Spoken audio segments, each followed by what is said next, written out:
To access the front side marker light, we'll need to separate the fender liner from the bumper. You can peel back the liner enough to reach the housing. Squeeze the bottom clip and push the housing out.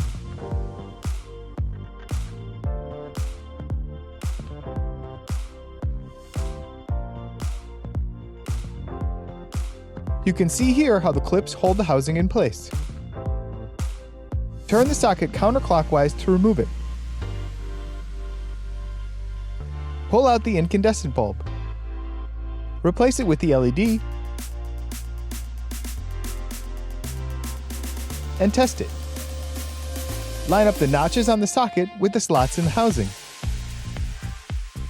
Insert the socket and turn it clockwise to lock it. Install the top clip of the housing first, then push it in. Tuck the fender liner back in, and now we can repeat those steps on the other side. Separate the fender liner from the bumper. Peel back the liner enough to reach the housing. Squeeze the bottom clip and push the housing out.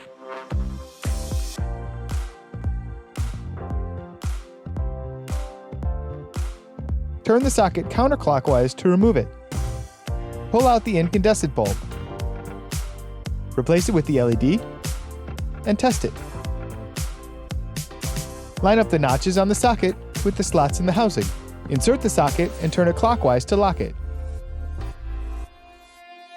Install the top clip of the housing first, then push it in. These new yellow LED side marker lights are super bright, and they look amazing.